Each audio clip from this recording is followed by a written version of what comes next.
పుస్తక పఠనం అనేటటువంటిది నిరంతరం పబ్లిక్లో పెంచాల్సినటువంటి అంశం. అది పెంచుతున్నప్పుడు అంటే మనం ఇప్పుడైతే నాకు చాలా చికాకుగా అనిపిస్తుంది. ఎందుకంటే పొద్దునుంచి రాత్రి దాకా ఈ వీడియోలు చేసేటటువంటి పని, ఎందుకంటే ఒక వ్యవస్థగా నడుస్తున్నాం కాబట్టి అందరం బతకాలంటే కష్టపడాలా, రూపాయి సంపాదించుకున్న జీతాలు ఇచ్చుకోవాలా, ఇల్లు గడవాలా అనేది వస్తగా ఇదివరకు జాబ్గా చేసేటటువంటి సందర్భంలో ఈ లాంగ్ జర్నీలు వెళ్ళేటప్పుడల్లా నా 3-4 పుస్తకాలు ఉన్నాయి.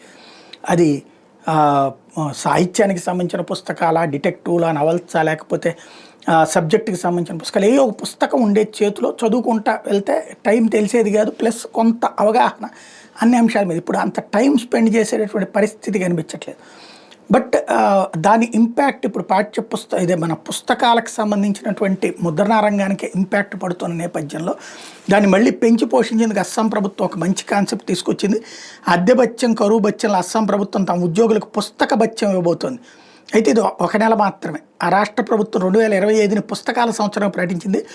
ఉద్యోగుల్లో ఈ చదువుల పట్ల ఆసక్తి పెంచేందుకు గాను పుస్తకాలు కొనుక్కోవడం నవంబర్ జీతంలో ₹1000 చొప్పున బత్యం ఇవ్వబోతుంది. ఇలా సుమారు 4 లక్షల మంది ఉద్యోగులకి 40 కోట్లు ఇస్తామని హేమంత్ బిశ్వా శర్మ ప్రకటించారు. 1000 మంది యువ రచయితలకు ₹25,000 చొప్పున ఆర్థిక సాయం కూడా ప్రకటించారు. ఈ మీద ప్రభుత్వ కార్యాలయాల్లో పుస్తకాలను బహుకరించాలన్నట్టు మంచి నిర్ణయం కూడా తీసుకున్నారు.